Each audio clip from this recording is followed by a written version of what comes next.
Welcome to the Moments of Joy podcast. Today we have a very special episode, and I'm sitting here with the founder of Hearts of Joy International, Lauren. Welcome to the show. Thank you so much for having me. Hello. Would you introduce yourself to the people? Yeah, so my name is Lauren, and I'm the founder of Hearts of Joy International, and we're a nonprofit that provides life-saving heart surgery for individuals with Down syndrome, specifically in countries where they're not getting access to proper medical care. So we're working in the Philippines, Uganda, Mexico, and India. Yeah. That's so beautiful. I just spoke about you because I had Misty Coy Snyder on the podcast today too. I'm batch recording, and she knows you. He's great. Yes, absolutely. So I have to tell the backstory. Now, normally I don't accept pitches on the show anymore. And it's just because we're in year 4 and I have a very niched audience I want to speak to. And I usually, if it's gimmicky or if they have a book they wrote or something that they want to showcase, that's not what it's for, right? And so I just say I don't take pitches anymore because we're at year 4 and hey, I've done it for 3 years already. So that was a new rule I had, and I got your pitch in my email and I read it. First of all, my middle name is Joy, so I was like, okay, let me read this. That's my real middle name. And so I clicked on the YouTube page and I watched the video of Emmanuel and his mom. And I just started bawling. Like after the video was over, I was crying uncontrollably. I felt like, oh my gosh, it showed me just a bigger picture of work that's needed here on this earth and not in our little areas, our states or even this country, but that there's a bigger picture. And the little boy's shirt said, choose joy. And just seeing the children who have the same surgery as my baby boy, he was born with congenital heart disease and had 3 surgeries. And I don't even know if you knew that when you sent the letter. I did not. Yeah. Born with congenital heart disease. He has about 5 heart defects. He's had heart surgery at 5 days, 5 months, and 18 months old. And so 18 months was open heart. Wow. So we still go to the doctors every 3 months to see the cardiologist, to make sure that he's growing right. He may have more and he may not. So I cried because I know what that mom went through. And here we are in the United States, and we have so much support. I could not fathom going through that in a country where there is no support and resources. Yeah. So now you get why I was so excited. I said, oh my gosh, she's probably going to think, why is she so excited about this? Like, how did she feel so connected? Because I did come on strong. I was like, oh, I love this. Well, I'm so grateful and humbled that you would, consider to have me on, even, considering you don't take pictures. And yeah, I was pretty blown away by your response as well. And it just was really special and beautiful. There's no coincidences. I believe everything happens for a reason. And I had seen you on social media. That's where I learned about your podcast. I think it probably was through Misty. And I was like, it was called Moments of Joy. So I'm like, that just is so Hearts of Joy. I'm like, let me just reach out and see. And yeah, God knew. So it's pretty awesome that it worked out like that. And I'm so happy that you were touched through Emmanuel's story in particular. I'd love to share more about that family. They're just so special. So I'm happy that really resonated with you. Yeah. I mean, I was blown away just by what your mission is.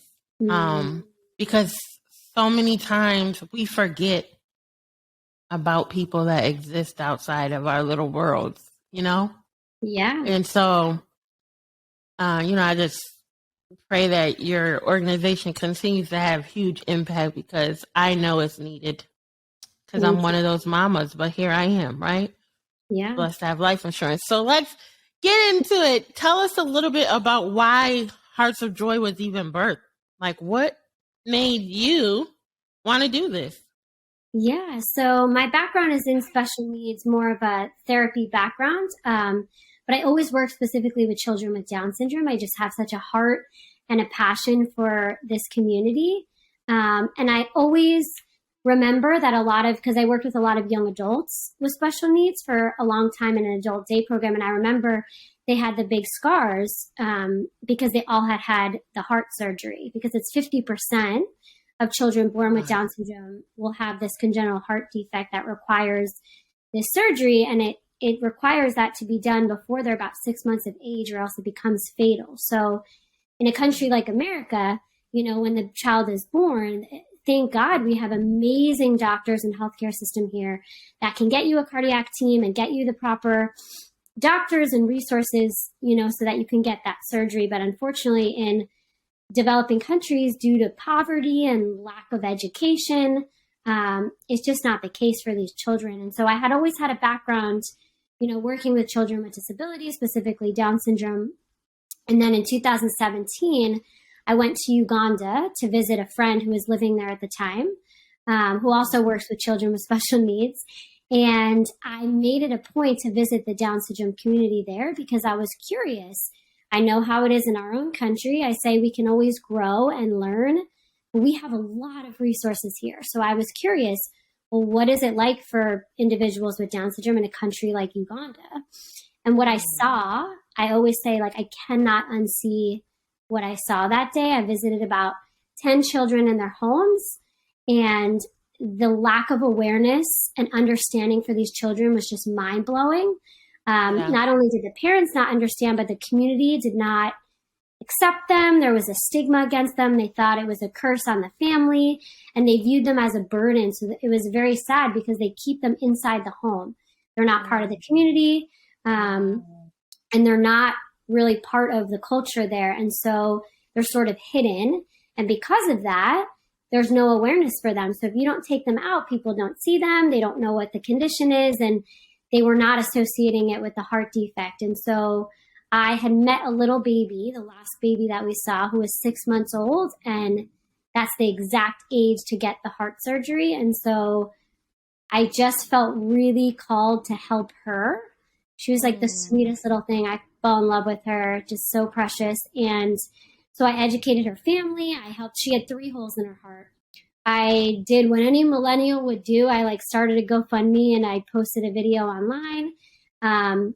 We raised the money to help her. So I ended up bringing her and another child that was in need of surgery to India. And that was the first time I realized, wow, they're not accepting them in Uganda. It's not possible for them to be operated on because of their disability. They're at the bottom of the totem pole. And so we went through another program that sent them to India. So that's where I learned, okay, this is a system that works, which is what we do now. Our main hospital's in India. So we send children there for surgeries. But God was really laying the groundwork for Hearts of Joy through that whole experience. I was learning and interacting with the families and seeing the children. And so that baby got heart surgery, but the other child was 2.5. And they told us that she was inoperable. So what happens is, because there are holes in the heart, right? If you don't correct it at a certain point, the blood from the heart goes into all the wrong parts of the body. It floods the lungs. And so they say you can't repair the heart without the lungs failing, and you can't repair the lungs without the heart failing. And so they say this child is inoperable. They have several years left to live. And that was really devastating for me. I'd worked so hard and felt really connected to these families. And it wasn't this baby's fault that she's born in a country that doesn't understand or accept her. And I felt a duty to advocate and fight for her. And so I just, after that experience, I just said, you know what, there are so many other kids like her. And it's so preventable through education and resources and being able to provide this service. And I also wanted to create a program where these kids are at the top. They're treated like anyone else, if not better, honestly, because we do a lot of different therapies and things with the kids. And I really just want to make it the most smooth experience that it could be, because it is a really difficult thing. As you know, as a mom who's through this, it's incredibly difficult. It's the child is sick, and it's really hard for the mothers. And most of them are single moms, because once the father finds out that the child has Down syndrome and a heart defect, they abandon. So the moms are dealing with a lot. And so I say Hearts of Joy has like a double meaning, because when I was praying on it and thinking of the name, I knew I wanted to be Hearts of. And I said, well, what is Down syndrome to the world? Like, it's love, it's hope, it's peace, it's all these things. I kept thinking of the heart of someone with Down syndrome. And then I said, no, it's joy. Like, they bring so much joy to the world. And then as the work continued over the past almost 4 years I've been doing this, I started to see that our team, our job is to also bring joy into this situation where people are suffering, where it's not easy, it's super challenging. And so the children bring us joy. And then I always say to my staff, like, it's our job to bring joy to these moms and to these babies when they're sick and having a difficult time. So yeah, and that's why it's funny that you said you love the Choose Joy shirt, because that's like our whole line of clothes that we sell to help fundraise, is Choose Joy. Wow. I do think that is possible. It's possible to suffer, but also see the joy in it simultaneously. Yeah. So that's kind of our thing. It's like Choose Joy. Yeah. So as you were talking, I'm like, God is so strategic. I always use that sentence because I feel like it's always like a series of events that happens for him to, just bless your heart. And absolutely, you just mentioned praying about the name Hearts of what? And as you were talking, and describing the children with Down syndrome, I'm just reminded of the moment where the Lord helped me to accept Mason's diagnosis of autism. And I always say it was Down syndrome because I was praying, and just because I'm Christian and I didn't know, I don't know another thing to do but pray, right? And so sometimes just out of ignorance, I was like, okay, well, I'm going to pray this away, right? And I kept that mentality probably for like 3 years. And one day I was praying and I was laying on my bed and God said, would you be praying this away if your child had Down syndrome? And I sat up on the bed and I was like, it was the thing that shifts. So my heart is actually like that stamped on my heart. And I always look at children with Down syndrome because it was that helped me accept my son's autism. That's so beautiful. So it's totally like all intertwined. Yeah. I mean, these children are such a gift, whatever the diagnosis is. Like I say that. Absolutely. If we only knew the other side of heaven of like why we're all here, like they're such a part of that. And like the world would be so boring, terrible without them. I think they're just the most beautiful, amazing gifts. And I just want to be able to devote my life to serving them. Really, it's such a gift. And how long ago was that initial visit that you had to Uganda?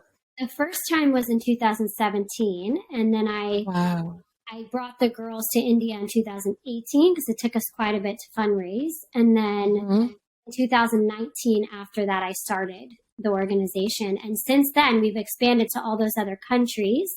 And we've done 52 heart surgeries around the world since 2019. Yeah. So it's really such a testament to God. Like he asked me to do this and I said yes. That's what I always say, because everyone's like, how do you do it? And I'm like, I don't actually know. It's by the grace. Yeah. That's the part that really makes me emotional. That's the part, because this is like a global thing, like someone just this Lauren who lives in the state of wherever you live that you just said yes to like a huge thing, and you don't even have any idea who the children will grow up to be. Yeah, like they live in a country where they can be a king or a queen. Yeah, it's it's one of my most favorite moments is seeing them grow up, and the mamas like will send me photos and videos. And yeah, I mean, we're really working to provide this surgery, but also to educate and build relationships with the families. I still keep in contact with all of them.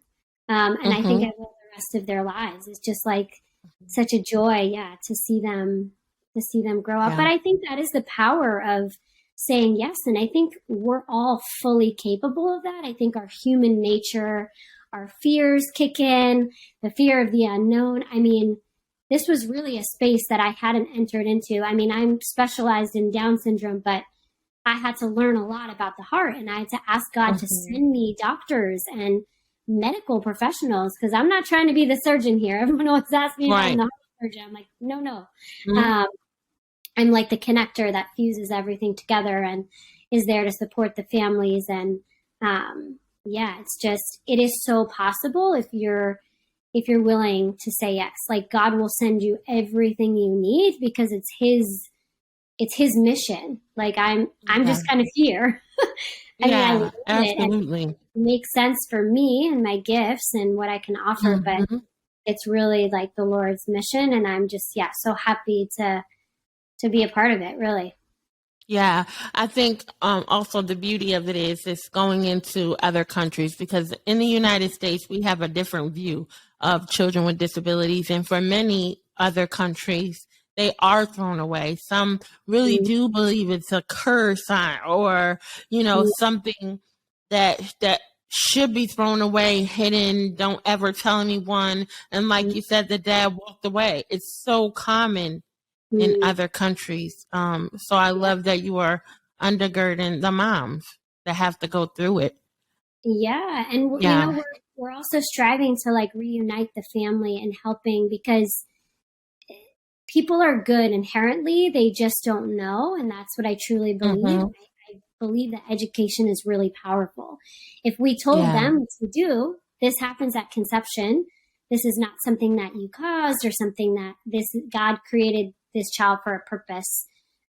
We don't know what that is because we need to wait and see.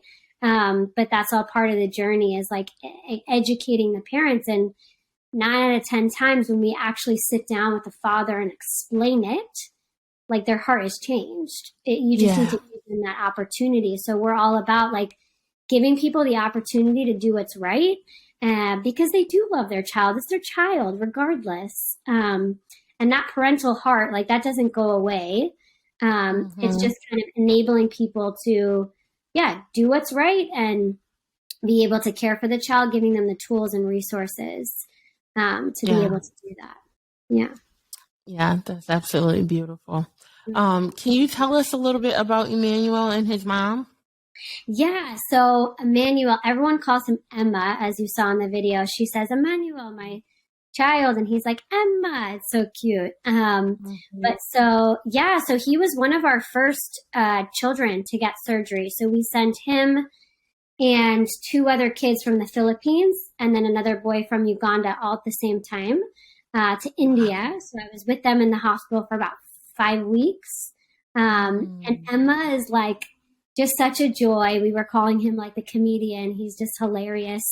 And it's pretty amazing too, as I'm sure you saw, how resilient these kids are and how quickly they bounce back after the surgery. It's like incredible every single time for me. It's like Christmas morning. I'm like, whoa, this is just incredible. But something really special about Emma and his mom is that when we first met her, she didn't know much about Down syndrome. She was really scared, as to be expected, and we had to counsel her about the surgery process. And the thing is like with Hearts of Joy, like we mean what we say, and we walk the talk, or what is it? We walk the walk when we talk the talk.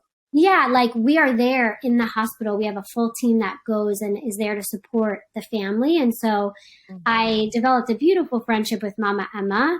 And then now, since coming back to Uganda, she's so well educated about Down syndrome, the cause, the heart defect.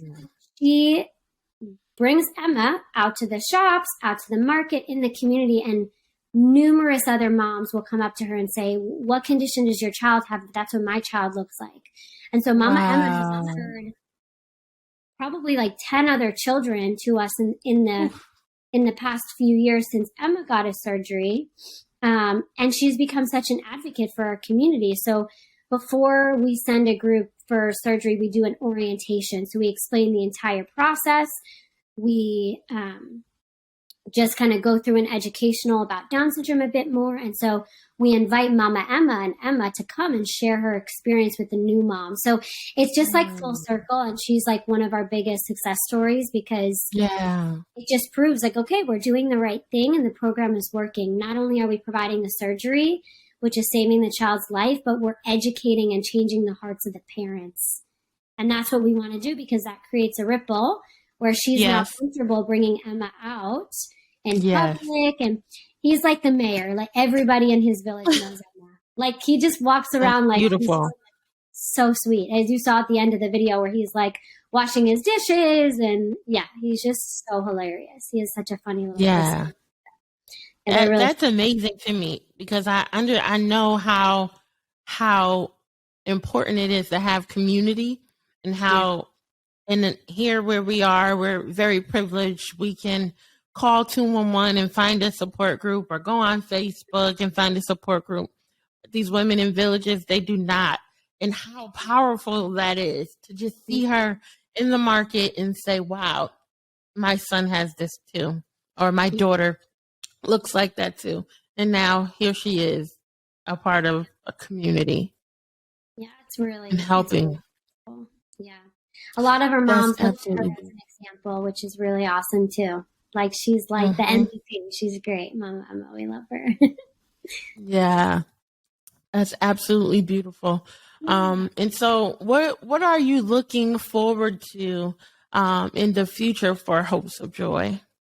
Yeah, so really hoping to just continue to be able to provide this heart surgery for children in need in the countries where we are. And personally, so I leave in a few weeks to go to India for about a month. So we're doing 5 heart surgeries of children from Uganda. So I'm going to head to Uganda first, pick them up, and then our team will travel with them because they've never been on an airplane. They've never traveled outside of their country. So there's a lot of emotions that go with it. That's why we accompany them, and we're really in tune to what they're dealing with so that we can be there to support them. But I'm just, really looking forward to doing this again. And it just never gets old for me. It's like the most amazing thing. And I can't imagine how gratifying you feel. I just said Hopes of Joy, but it's Hearts of Joy. Oh, it's okay. I know that, but I said that. But how gratifying of a feeling in a life that must be to, know that you're going to deeply impact someone's life in that way. I mean, I think it's really, it's just such a joy also knowing that you're living in the will of God, because that's what I hope I'm doing. And it just brings such joy and purpose. So it's really, really beautiful. And like I said, it's just such a joy to get to know each and every one of these little souls that he brings to us. And even speaking to what you said before about prayer, like I really pray on every single child that God wants to be a part of this because, sometimes they're not suitable for surgery. There's a lot of different factors that we evaluate along with a team of doctors. And every time it's just, miraculous, truly, for the ones that he wants to be there. So it's really beautiful. When you go into these countries, do you have to have some kind of security, or what kind of relationship do you need to already make sure it's solid before you just go? Yeah, so because I've been doing it since 2017, I've developed these relationships with people on the ground. We have several staff members in the countries where we serve, so social workers and nurse and medical personnel that we work alongside. So I say our American team, which is me and a nurse, will go and work alongside in conjunction with the international team. Because a lot of people ask me, oh, are you bringing surgeons and people to go and perform the surgeries? But the answer is no, because they're fully capable in these other countries, but they also need to be lifted up and given the chance and the resources. And it's pretty powerful when they're operating on their own people. Right. Because that speaks volumes to the culture as well. Like, this child is worthy of this operation. And so that's really important to me as well. And I love all the different cultures for different reasons. So it's really cool for myself and the team to really collaborate with the foreign team, the international team. So that's something that's a really unique part of the program. And we're kind of the only people in this space that are doing this for Down syndrome. So it's more for us because of that diagnosis. So the education and support that goes along with a family and a mom that's going through this process is extra. So we really pride ourselves on that, like being fully present for them. And but it's really fun to be able to work with all the different cultures. And I learn so much every time. Like I said, it never gets old for me because I learn many new things every time. You probably eat good too, right? Yeah, we got lots of great food and different cultures and music. Yeah. So much with we're constantly playing music in the recovery rooms because the kids love it. So it's like we play the music from all the different countries, and it's really cool. That's beautiful. How can the listeners or anyone watching support and come alongside what you're doing? Yeah, so you could check out our website, which is heartsofjoyinternational.com. If you feel called to make a donation, that would be greatly appreciated. And then our social media pages. So we're on Facebook and Instagram, and we're just at Hearts of Joy International. Actually, I think we're on TikTok now too. I have someone help me with social media, and I think she made a TikTok. I sound really bad. Okay. We're also on TikTok. So any of the social platforms, give us a follow, share any videos, and posts and checking out our website. That'd be great. Thank you. Awesome. You're so welcome. Is there anything else that you would like the listeners to know about Hearts of Joy? I think we covered everything. You had great questions. We did. Just that idea of joy. Like, it's choosing joy amidst, no matter what your situation is, amidst the suffering, that joy is still possible. And I think that's our main message in providing the service and encountering these children and families, but really expressing that joy and it's just really beautiful. That's beautiful. Thank you so much. Well, guys, please make sure that you follow Hearts of Joy International.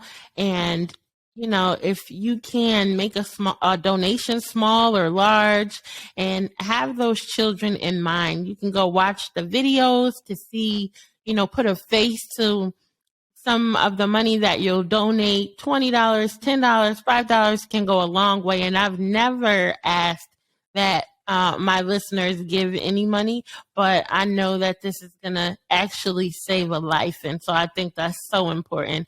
And we can come up off of $25 or $100 or $1,000. Some of us have more than others, but we can to make an impact on the globe. So thank you so much for being with us today. And listeners, always remember that you have the option to choose joy. Bye-bye.